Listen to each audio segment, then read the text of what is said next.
السلام علیکم ورحمۃ اللہ وبرکاتہ۔ الحمدللہ وکفی وسلام علی عبادہ الذین اصطفی، اما بعد،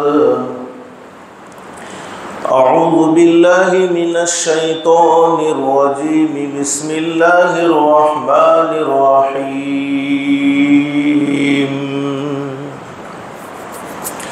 الحج اشہر معلومات، فمن فرض فیہن الحج فلا رفث ولا فسوق ولا جدال فی الحج، وما تفعلوا من خیر یعلمہ اللہ، وتزودوا فإن خیر الزاد التقوى، واتقون یا اولی الالباب۔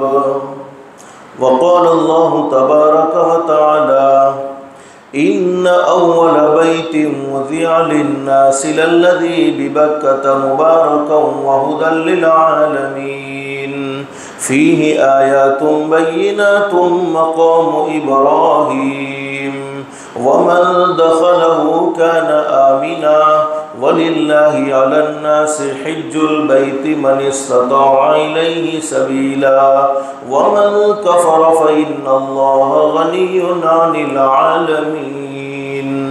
صدق اللہ العظیم۔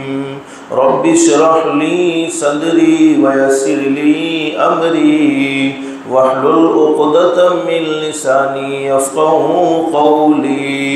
سبحانك لا علم لنا إلا ما علمتنا، إنك أنت العليم الحكيم۔ درود شریف پڑھ لیں۔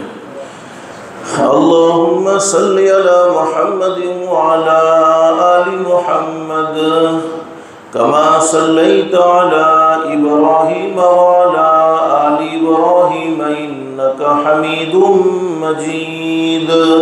اللهم بارك على محمد وعلى آل محمد، كما باركت على إبراهيم وعلى آل إبراهيم إنك حميد مجيد۔ اللہ کا ہم سب پر بہت بڑا احسان اور بہت بڑا کرم ہے کہ اللہ نے ہم سب کو جمعہ کے مبارک دن میں تھوڑی دیر کے لیے اپنے گھر میں یعنی مسجد میں جمع فرمایا۔ دعا کرو اللہ ہم سب کے جمع ہونے کو قبول فرمائے۔ حدیث شریف میں حضرت اقدس نبی کریم صلی اللہ علیہ وسلم کا سچا ارشاد علی ہے، جمعہ کے دن ایک گھڑی ایسی ہوتی ہے، اس گھڑی میں کوئی بندہ اپنے پروردگار عالم سے جو بھی سوال کرے، شرط یہ ہے کہ جائز سوال ہونا چاہیے، ناجائز سوال نہیں ہونا چاہیے۔ فرمایا نبی کریم صلی اللہ علیہ وسلم نے، جمعہ کے مبارک دن میں ایک گھڑی ایسی ہے، اس گھڑی میں کوئی بندہ اپنے پروردگار عالم سے جو بھی سوال کرے، جائز سوال، اللہ پاک اس کے سوال کو ضرور قبول فرماتے ہیں، اس کے سوال کو ضرور منظور فرماتے ہیں۔ اللہ سے دل سے دعا کر لو، اللہ تو نے اپنے فضل و کرم سے، اپنی رحمت سے ہمیں مسجد میں بلایا ہے اور مسجد میں جمع فرمایا۔ اللہ کے لیے کوئی مشکل نہیں، اللہ ہم سب کو جنت الفردوس میں بھی جمع فرمائے۔ میرے پیاروں، رمضان المبارک کا مہینہ گزر گیا، یہ شوال کا مہینہ چل رہا ہے اور آج شوال کے مہینے کی 14 تاریخ ہو چکی ہے۔ دن تیزی سے گزرتے چلے جا رہے ہیں، وقت میں سے برکت ختم ہو گئی ہے۔ شوال کا مہینہ، ذی القعدہ، ذی الحجہ، ان کو حج کے مہینے کہے جاتے ہیں۔ اگرچہ حج ذی الحجہ میں ہوتا ہے لیکن ان مہینوں کو حج کے مہینے کہے جاتے ہیں۔ حدیث شریف میں حضرت اقدس نبی کریم صلی اللہ علیہ وسلم کا سچا ارشاد علی ہے، بخاری شریف میں حدیث موجود ہے۔ فرمایا نبی کریم صلی اللہ علیہ وسلم نے، بنی الاسلام علی خمس، اسلام کی بنیادی 5 چیزیں ہیں، اسلام کی بنیاد 5 چیزوں پر ہے۔ فرمایا نبی کریم صلی اللہ علیہ وسلم نے، شہادت اللہ الہ الا اللہ وَأَنَّ مُحَمَّدًا عَبْدُهُ وَرَسُولُهُ۔ سب سے پہلی چیز بیان فرمائی یقین یہ ہونا چاہیے بولو کرنے دھرنے والی ذات کس کی ہے؟ اللہ ہی کی ہے۔ عبادت کے لائق کون ہے؟ اللہ ہی کی ذات ہے۔ سجدہ کرنا ہوگا تو کس کے سامنے سجدہ کرنا ہوگا؟ اللہ کے سامنے سجدہ کرنا ہوگا۔ اور حضرت اقدس نبی کریم صلی اللہ علیہ وسلم آخری نبی ہے، آپ کے بعد کوئی نبی نہیں، آپ کے بعد کوئی رسول نہیں، یہ عقیدہ ہونا چاہیے۔ ہمارے نبی کو آخری ماننا ضروری ہے، اور یہ بھی یقین ہونا چاہیے کہ حضرت اقدس نبی کریم صلی اللہ علیہ وسلم کو اللہ رب العالمین نے امت کی ہدایت کے لیے بھیجا ہے، امت کی کامیابی کے لیے بھیجا ہے۔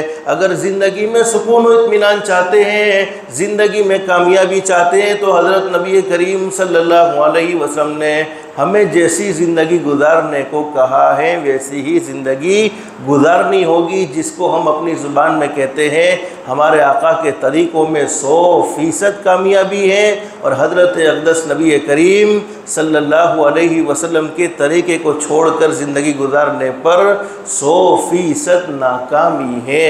تو یقین ہونا چاہیے کہ ہم سب کا پیدا کرنے والا ایک اللہ ہے۔ زبان سے کلمہ پڑھا، لا الہ الا اللہ، پڑھ لو ایک مرتبہ، لا الہ الا اللہ محمد الرسول اللہ صلی اللہ علیہ وسلم۔ ایک ہے ایمان، ایک ہے اسلام۔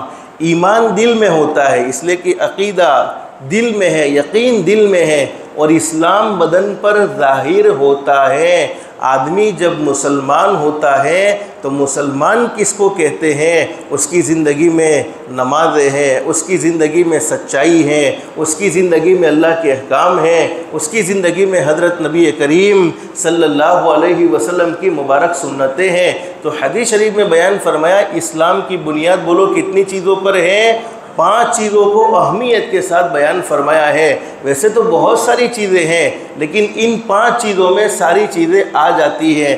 سب سے پہلے ہی فرمایا نبی کریم صلی اللہ علیہ وسلم نے عقیدہ یہ ہونا چاہیے ہمارا معبود بولو کون؟ ایک اللہ۔ پھر ایمان مضبوط ہونے کے بعد فرمایا نبی کریم صلی اللہ علیہ وسلم نے اقام الصلاۃ، نمازوں کا اہتمام ہونا چاہیے۔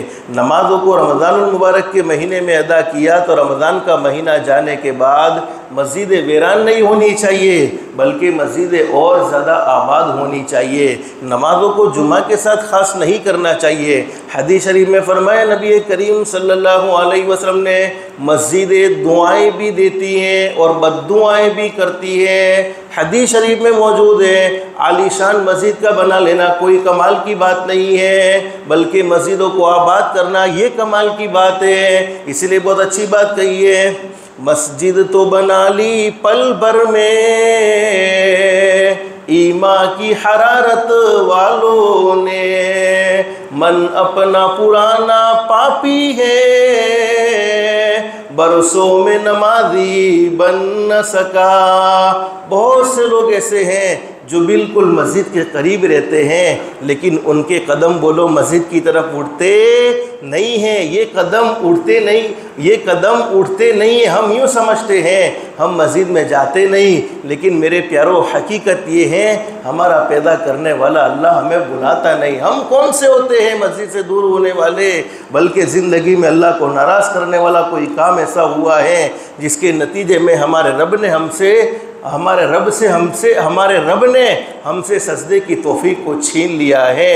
مسجد میں آنے کا دل ہمارا بولو چاہتا نہیں ہے، اور جس بندے سے اللہ کو محبت ہوتی ہے، حدیث شریف میں فرمایا نبی کریم صلی اللہ علیہ وسلم نے اللہ رب العالمین اس کو نیک اعمال کی توفیق عطا فرماتے ہیں، اور جو بندہ اللہ کی نظروں میں گر جاتا ہے اللہ پاک اسے اس کے نفس کے حوالے کر دیتے ہیں، پھر وہ اللہ کی نافرمانی میں لگا رہتا ہے، جس کے نتیجے میں وہ دردناک عذاب کا مستحق بن جاتا ہے۔ اللہ ہم سب کی حفاظت فرمائے۔ تو دوسری بنیاد 5 وقت کی نماز کا اہتمام۔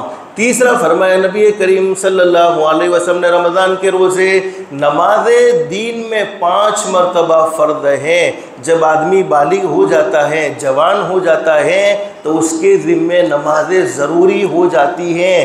دین میں 5 وقت کی نمازیں اس کے ذمے فرض اور لازم ہیں۔ ہاں 7 سال کی عمر ہو گئی بچوں کی، نماز پڑھنے کو کہو۔ 10 سال کی عمر ہو گئی، نماز نہیں پڑھتے ہیں، تھوڑی بہت تنبیہ کرو تاکہ بچوں کو نماز کی عادت بنی رہے۔ لیکن نماز فرض ہوتی ہے بالغ ہونے کے بعد۔ آدمی جوان ہو گیا، جوان ہونے کا کیا مطلب ہے؟ کوئی ایسی نشانی ظاہر ہو گئی جو جوان ہونے میں ظاہر ہوتی ہے، یا پھر اس کی عمر کے 15 سال مکمل ہو چکے ہیں تو سمجھ لو وہ جوان ہو گیا، اور جوان ہونے کے بعد اس کے ذمہ نماز فرض ہے۔ پھر وہ نماز کو چھوڑ سکتا بولو نہیں ہے، بلکہ نماز اس کے ذمہ لازم ہو گئی۔ تو فرمایا دوسرا نماز کا اہتمام کرنا۔ تیسرا اللہ پاک نے رمضان المبارک کے مہینے کے روزے ہم پر فرض کیے ہیں۔ رمضان المبارک کے مہینے کے روزے رکھنا، اور روزے بھی بولو پورے سال فرض نہیں ہے، صرف مہینے میں، صرف سال میں 1 مہینے کے روزے فرض ہیں، 29 دن کے یا 30 دن کے۔ اور چوتھا کام بیان فرمایا زکوٰۃ کا ادا کرنا، اور زکوٰۃ بھی ہر کسی پر نہیں ہے، مالداروں پر، اور وہ بھی 1 سال کے بعد، یعنی 1 سال تک وہ مالدار رہا ہے، نصاب کا مالک رہا ہے تو اس پر زکوٰۃ فرض ہے۔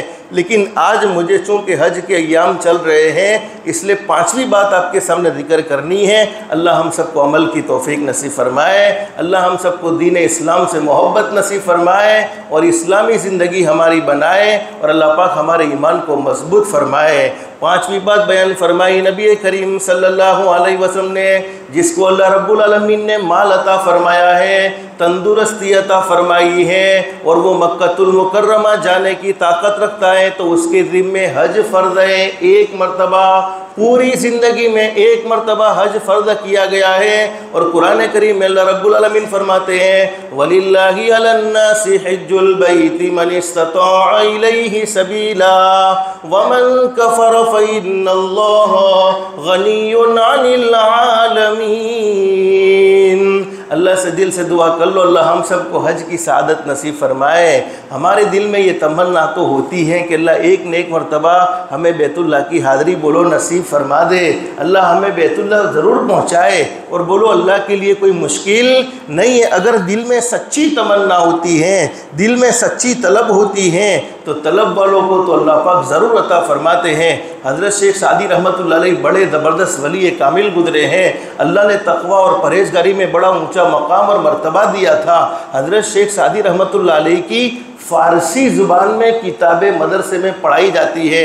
حضرت شیخ سعدی رحمۃ اللہ علیہ نے بڑی زبردست بات لکھی ہے، ایک چونٹی جس کو ہم کہتے ہیں کیڑی کے دل میں یہ تمنا ہو گئی کہ میں بیت اللہ کا دیدار کرنا چاہتی ہوں، اور آپ حدیثوں کو پڑھیں گے تو معلوم ہوگا ہر جانور اللہ کو یاد کرتا ہے، ہر جانور اپنی زبان میں اللہ کا ذکر کرتا ہے۔ اب کیڑی کے دل میں یہ تمنا ہو گئی کہ میں بیت اللہ کا دیدار کرنا چاہتی ہوں، بیت اللہ جانا چاہتی ہوں، اور بولو اللہ ہر ایک کے دل کے بھید کو جانتا ہے، اللہ ہر ایک کے دل میں کیا باتیں سب اللہ کو معلوم ہے، اللہ سے کوئی بات بولو چھپی ہوئی نہیں ہے۔ اب کیڑی کے لیے اللہ پاک نے انتظام کر دیا فلائٹ کا، کون سی فلائٹ کا؟ کبوتر، اور حرم میں آپ آج جاؤ گے، ابھی جاؤ گے، یا جب بھی اللہ موقع دے گا بہت زیادہ تمہیں کبوتر دیکھنے کو ملیں گے۔ کبوتر کا انتظام کر دیا، کبوتر کو کیڑی کے پاس بھیج دیا، اور کیڑی کے دل میں بات ڈالی کہ کبوتر پر سوار ہو جائے۔ کبوتر نے اللہ کے فضل و کرم سے چونٹی کو، کیڑی کو حرم میں پہنچا دیا۔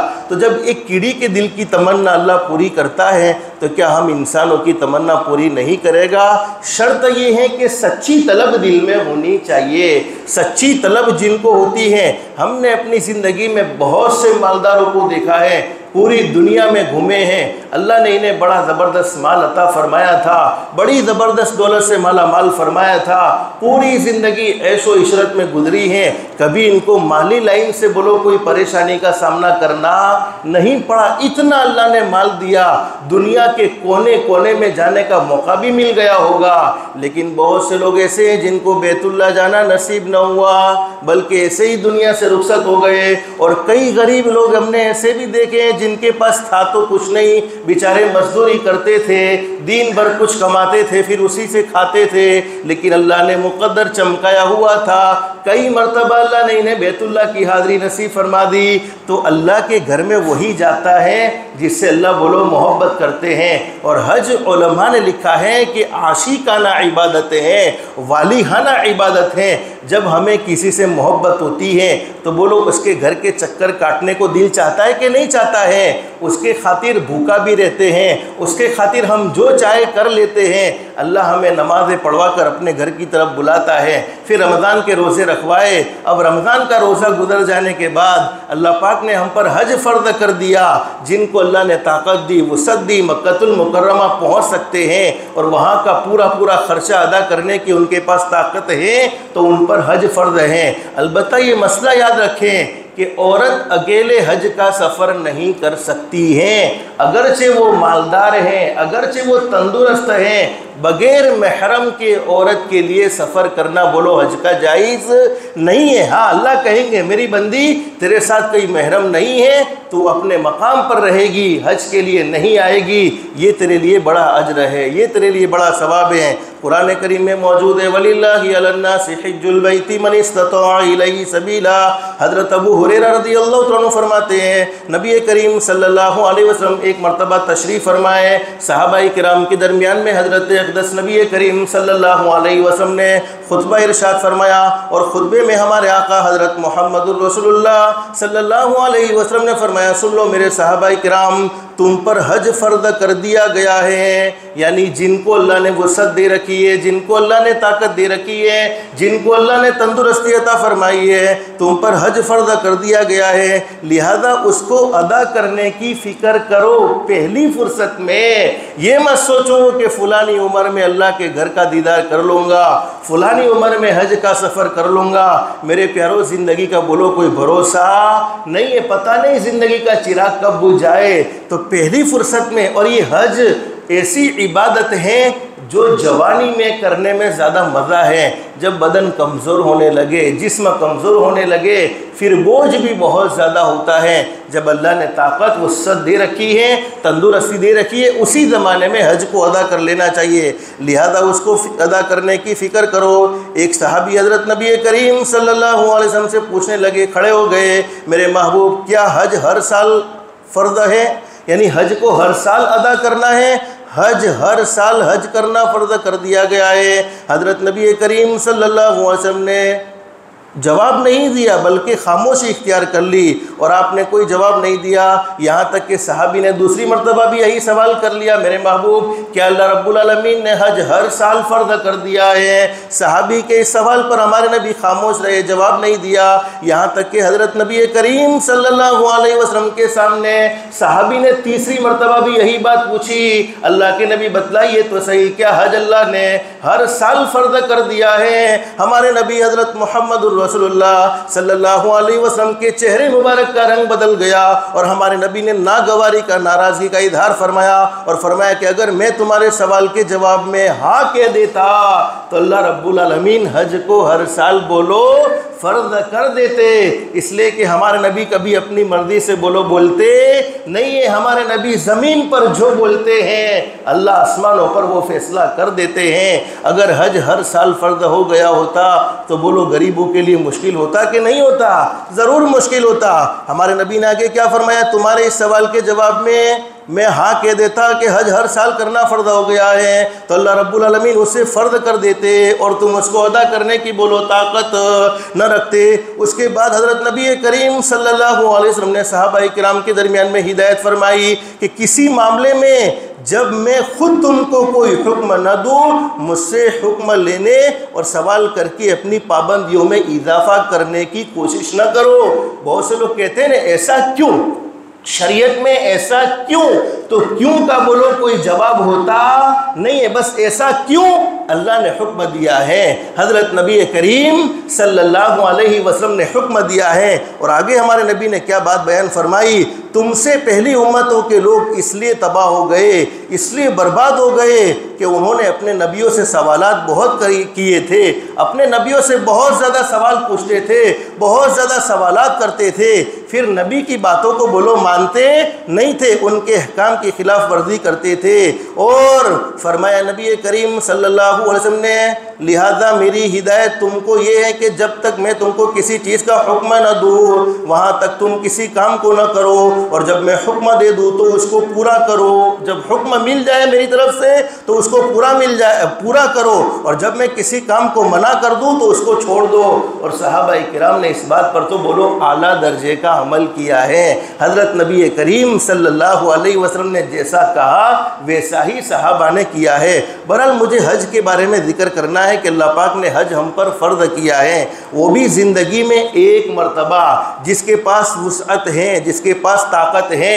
اب بہت سے لوگ حج میں سستی بھی کرتے ہیں، حالانکہ فرض ہیں، ان کو معلوم ہے کہ ہمارے پاس گھر کے سامان کے علاوہ ضرورت سے زائد اتنا سامان موجود ہے کہ مکہ المکرمہ کے سفر کا ہم پورا خرچہ برداشت کر سکتے ہیں۔ اس کے باوجود حال چھوکرونی شادی کروانی باقی چھے، خودنو گھر لیવું ضروری છે، خودنو گھر لیવાનું باقی છે، یعنی کوئی نہ کوئی عذر شیطان ہر سال پیدا کرتا رہتا ہے، کوئی نہ کوئی عذر سامنے لا کر رکھ دیتا ہے۔ اگر کوئی آدمی ارادہ بھی کر لیتا ہے کہ مجھے اس سال حج کر لینا ہے، پھر بھی نہ جانے پتہ نہیں کوئی نہ کوئی رکاوٹ سامنے آتی رہتی ہے۔ اسی لیے تو حدیث شریف میں ہمارے نبی نے فرمایا نیک اعمال کا جب دل میں ارادہ ہو جائے اس کو کرنے میں تاخیر مت کرو، دیر مت کرو، ہو سکتا ہے شیطان وسوسے ڈال کر اس عمل کو تمہیں کرنے نہ دے۔ اور شیطان کی کوشش یہ ہوتی ہے، پہلے تو وہ کسی عمل کو بولو کرنے دیتا نہیں ہے، اس کی پوری کوشش یہ رہتی ہے، لیکن جب کوئی بندہ ہمت کر کے کر لیتا ہے تو پھر بگاڑنے کی بھی کوشش کرتا ہے۔ اس لیے بہت سے لوگ حج اس لیے بھی کرتے ہیں کہ ہمارے نام کے ساتھ حاجی صاحب لگ جائے۔ میں اب ناراض مت ہونا، معاف کر دینا، لیکن حقیقت تو حقیقت ہے، اس کو بیان کرنا ضروری ہوتا ہے۔ اور قرآن کریم کا 30واں پارہ، بولو کون سا پارہ؟ 30واں پارہ، اس میں ایک سورت ہم ہر نماز میں پڑھتے ہیں، ارأیت الذی یکذب بالدین، اس میں ایک آیت کریمہ ہے فویل للمصلین الذین هم عن صلاتهم ساہون الذین هم یراؤون ویمنعون الماعون۔ تفسیر ابن کثیر میں لکھا ہے ویل ایک جہنم کی ایسی وادی ہے جس کے سامنے جہنم بھی دین میں 4 مرتبہ پناہ مانگتی ہے، یعنی اتنی خطرناک وادی ویل۔ اور ویل ان لوگوں کے لیے تیار کی گئی ہے جو نمازوں میں سستی کرتے ہیں، نمازوں کو چھوڑتے نہیں ہیں، چھوڑنے والوں کا انجام تو بہت زیادہ خطرناک ہے۔ نمازوں میں سستی کرتے ہیں، یعنی جماعت کے بغیر نماز پڑھتے ہیں، دل میں آیا نماز کو ادا کر لیا، دل میں نہیں آیا نماز کو ادا نہ کیا، تو ویل ایسے لوگوں کے لیے تیار کی گئی ہے جو نمازوں میں سستی کرتے ہیں اور جو ریاکاری کے ساتھ حج کرتے ہیں، لوگوں کو دکھلانے کے لیے۔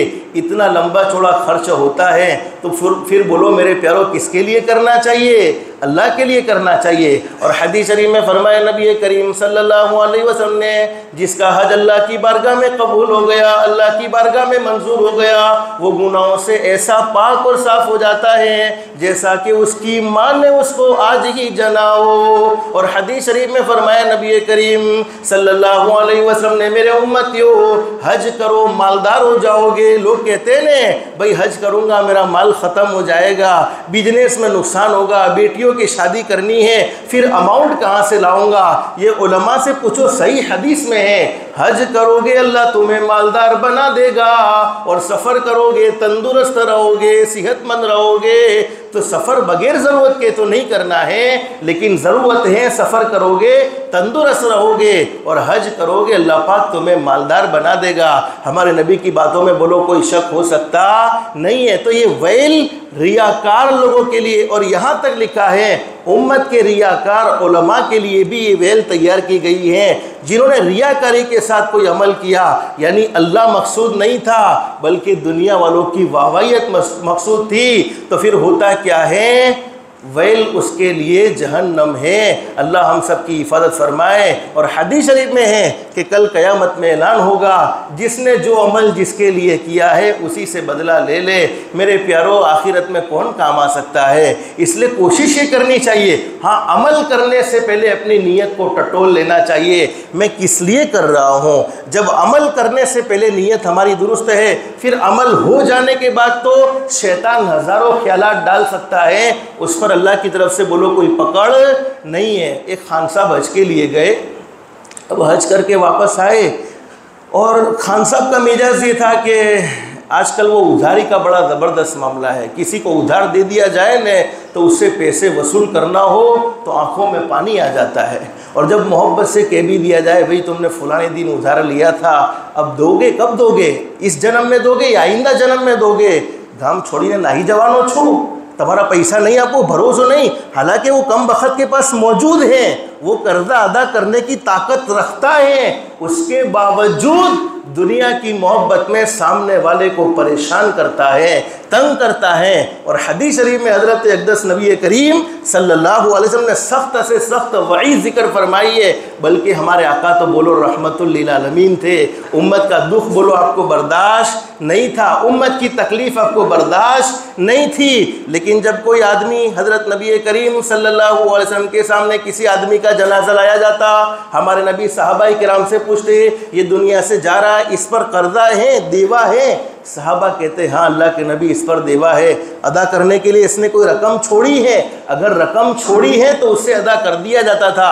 جب ہمارے نبی کے پاس مال و دولت نہیں تھا، جب آپ کے پاس آ گیا تو آپ اپنے طور سے ادا کر دیتے تھے، لیکن جب آپ کے پاس نہیں تھا، ہمارے نبی رحمت للعالمین ہونے کے باوجود یہ بات بیان فرماتے اس کے جنازے کو لے جاؤ، میں اس کے جنازے کی نماز پڑھانے کے لیے بولو تیار۔ رحمت للعالمین کے نماز سے محرومی ہوتی تھی، صحابہ میں سے کسی کو ترس آ جاتا، وہ اپنے طور سے قرضہ ادا کرتے، پھر حضرت اقدس نبی کریم صلی اللہ علیہ وسلم نماز پڑھاتے تھے۔ تو ایک خان صاحب حج کے لیے گئے، اب اتنا ادھاری اتنا ادھاری اتنا ادھاری، اور دل میں یہ خیال تھا کہ حج کر کے آؤں گا تو سارے گناہ معاف ہو جائیں گے۔ قرضہ معاف ہوتا بولو نہیں ہے، حقوق العباد معاف ہوتے نہیں ہے، اس کو تو ادا کرنا ہی کرنا ہے۔ اب حج کر کے آ گئے، اور جن کے وہاں ادھاری بہت زیادہ تھی، کہا بتاؤ میری کتنی ادھاری ہے، کتنی ادھاری؟ اب دکان والا بھی بڑا خوش ہو گیا کہ آج تو خان صاحب بڑے موڑ میں ہیں، ارے حج کر کے آئے ہیں، مالدار ہو گئے ہوں گے، میرا قرضہ ادا کر دیں گے۔ کہا بتاؤ تو صحیح میرا کتنا ہوا ہے، کتنا اماؤنٹ، ذرا میرا نام چیک کرو۔ تو پھر وہ دکان والا تو بڑا خوش ہو گیا، خان صاحب نے کہا کہ میرے نام کے ساتھ حاجی لکھ دو، بس اتنا، میرے نام کے ساتھ حاجی لکھ دو۔